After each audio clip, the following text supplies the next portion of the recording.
Okay, next part. So now that I have comp folder and a solids folder, actually I'll make one more folder here and the assets. These are normally, and I'll put the video file itself in here. These are quite often the base, at least the base 3 folders that I'll create. An assets folder, a comps folder, and a solids folder. Sometimes I'll put the solids folder inside of the assets. And then sometimes my assets folder will also have effects, audio, video directory, still images, a bunch of different things. All right, so this is our main comp. Let's look at the main menu. If I open that up, you'll see there are all of the elements that we had created without the video. I'm not seeing the video here. And just for your understanding, there's also a transparency button here. So the background of this thing really isn't black. It just draws it black here for us to see. But I can switch this to show the transparent grid underneath, just so I can have an idea of what's transparent and what is not. So the way you get back and forth between your compositions is to click here. I go, my first comp is here and my second comp is here. You can move these around and set them up however you want. And as we open up more compositions, they'll show up here. All right, so in my main menu, we know that from our source, we go back to the source, we know that this menu drops down. All right, so let's create that. I'm not going to create the text in it. I just want to show you the process for creating it. Or we might create the text. Let's see. All right, so I need to drop down an item here.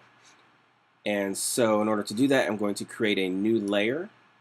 And that layer is going to have a solid on it. And that solid is going to be the box that we're dropping down.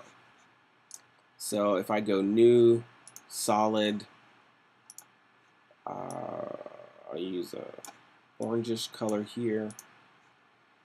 I'll give it some size. Let's make it, the size isn't that important here because we're going to modify it, but let's say it is 200 pixels tall. Let's say, yeah, 200 pixels tall by about 170 pixels wide. I'll hit OK. There's my thing.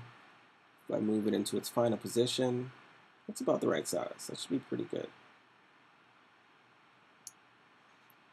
So, but it's on top of everything else, and we know we need it to come underneath those things. So I'll drag it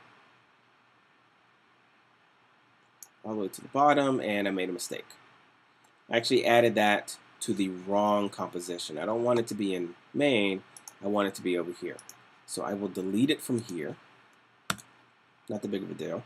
I'll go to my main, and inside of my solids directory, there it is. I'll pull it out. And now I'll move it into position. And I want it to be about there, but not, I want it to be here. So that when it comes down, it should be, reverse these around a little bit. It should come under those things. Right, so my orange, when it comes down, it draws down into that position.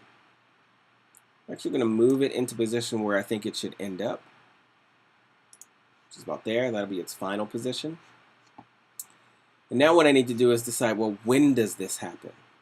So I will go back to here, and I will move forward in time and see when does the finger actually touch. Now there's a tap on the screen right there. So when that tap happens, that's when this menu or this thing will come down here. Actually, let me move forward a little bit.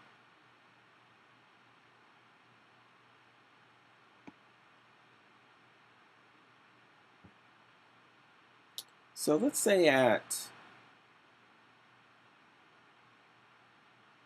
the 2-second mark. Okay. So I can get to the 2-second mark either by scrubbing here. I can drag on this, or I can click and just type 2:00. So those are 3 different ways that you can navigate to a particular point in time. At this point in time, this is when we want this thing to animate on. So I'll go back to my main menu. Here it is. There's my orange thing right here. I'll twirl this down to position.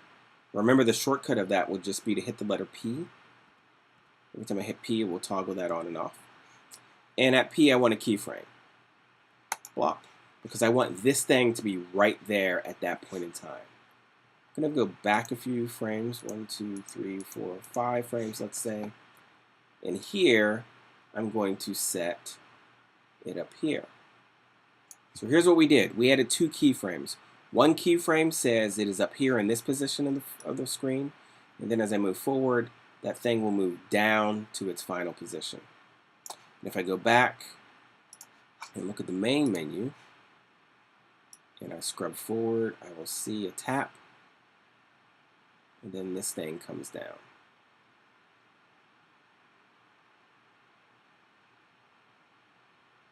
So first a tap, then there's a little pause, and then this. And we'll come back and look at that pause in a moment, but I want to show you where we are so far. So far, if I come back and play this, tap the screen, and that menu comes down. Look at that, it's pretty good. So the next thing we're going to do is let the menu enter the screen. Because right now, the menu is always there. It just pops up. Right? So what we're going to do is I'm first going to move see where it should pop on. Right there, the finger touches right at 1 second and 10 frames. So I'm going to say right here, after the touch, but releasing your finger a little bit, this is when the menu should show up. We have an advantage because all of those things we created are in one composition. I can animate just this composition here. So we'll do the same sort of thing we did before. I will hit P to see my position. I'll give it a time frame. In this case, sorry, a keyframe. I'll move back a few seconds. 1, 2, 3, 4. So let's do 3 frames. I can move this anywhere I want. In this case, I'm going to move it, have it actually slide on the screen. So I will move it off the screen this way. So here, this frame is off the screen. I'll move ahead 1, 2, 3 frames, and then it comes on. And then a couple more frames, and then that other menu. So let me rewind to the beginning and hit play. Let's see what we get. Tap. Hey, that didn't work, did it? I think it was too fast. So I'm going to go back and try it at 5 frames and see what we get. There we go. So now you see it actually slide on the screen, and you see the first menu pop out. So I tap, menu comes up, and then submenu drops down.